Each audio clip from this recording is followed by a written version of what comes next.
You guys know what really blew my mind in Dragon Ball?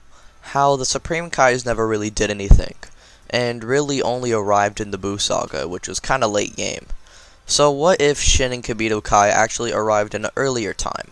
What if Shin arrived before the Saiyan Saga?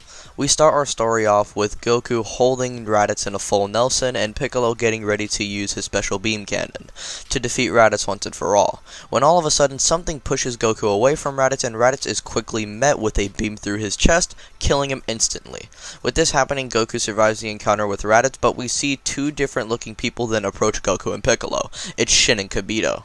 These two would then explain to Goku and Piccolo that they are the Supreme Kais and their job is to make sure the universe is protected by threats like Raditz. In this timeline, the Supreme Kais have noticed that their lazy tendencies have finally caught up with them, so they decided to actually do their job somewhat by coming in and taking out huge threats. And now if you guys are questioning why they haven't encountered Frieza yet, well, Frieza has actually heard of the Kais getting back into work, and so before they actually encounter Frieza, Frieza just lowers his power level and he basically goes and works in the shadows. Well, he doesn't actually know how to lower his power level, but he doesn't, shoot up planets anymore, and he's basically kind of undercover at the moment. And as this is going down, Shin and Kibito just kind of can't locate Frieza at the moment. He's too far away.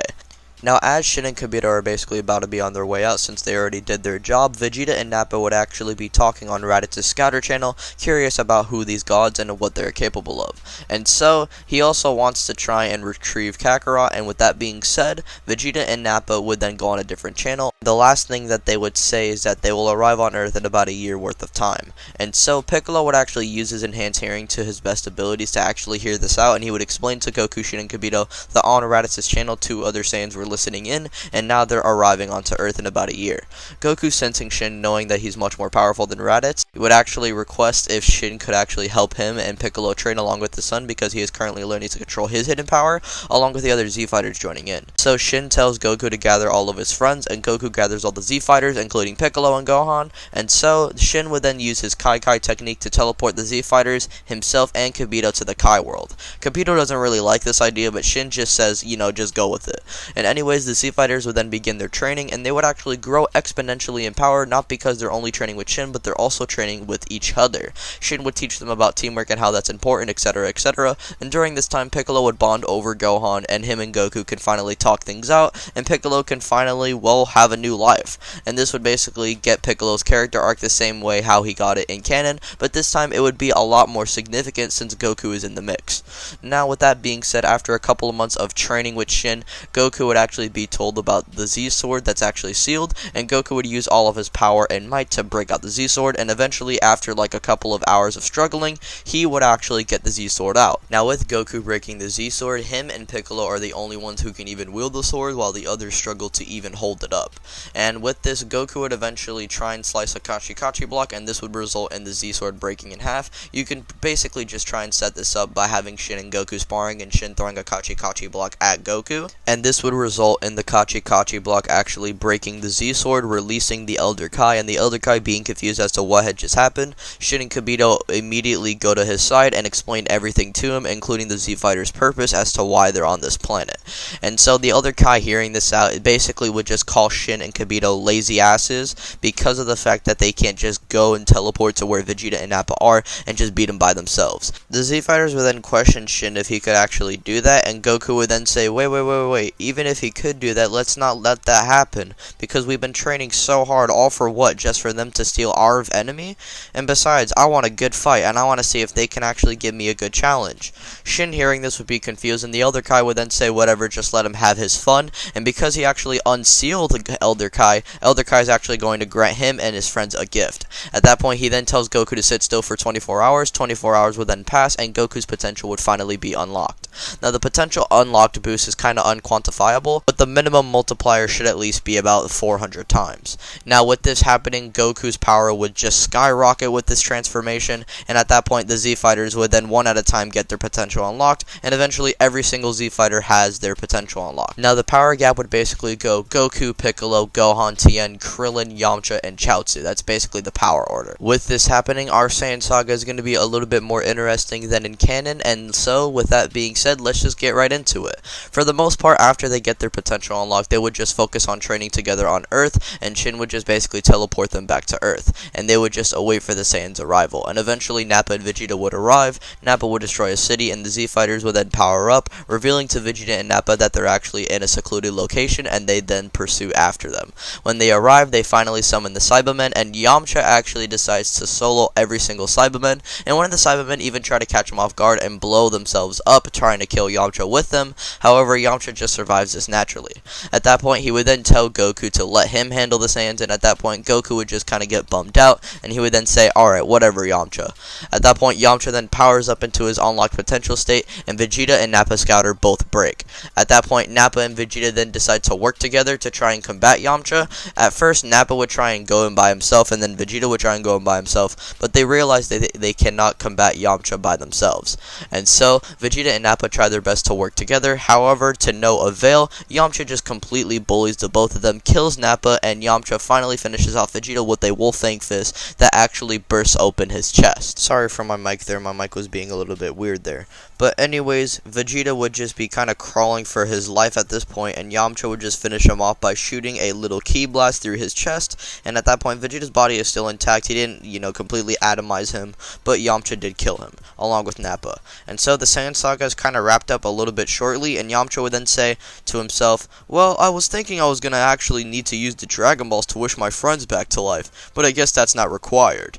Vegeta, basically kind of just dead at this point, would still have a scouter out. Someone would actually be on the same channel that Vegeta is on, which would basically mean that someone is overhearing this conversation go down, which would be Frieza. Frieza, hearing the term wish, would basically try and apply things together and come up with the conclusion if he could try and revive his friends back to life, then maybe Frieza can actually potentially wish for immortality. It's possible. It could be similar to that Dragon Ball thing he's been hearing about. And at that point, Frieza, along with all of his forces, decide to say screw it, and if they do encounter the Supreme Kai, all of his forces would basically try and attack the Supreme Kai the best way they can. And so Frieza gathers every single member of his forces, including King Cold himself, and all of King Cold's forces and Frieza's forces would combine with each other, and both of them would head to Earth in about a year. Piccolo would actually overhear this, similarly to that of when he overheard Raditz, and he would alert the Z Fighters as to what's going to come. Frieza and his forces, along with someone who's even relative to Frieza, and these beings should potentially be even more powerful than Vegeta himself. At that point, Goku and the Z Fighters decide to prepare for the next 1 year, and they would basically train as intensely as they can together. Maybe Bulma can make a gravity chamber and all of them train in there, and at that point they would basically just wait for Frieza and his forces to come to Earth. Now, right before we get into the Frieza invasion arc, I actually want to go over everyone's power level. Yamcha's power level in his base form, we're going over everyone's base form, not their ultimate states. If you guys want to just know their ultimate states, just multiply their base forms. I'm basically going to list right now times 400.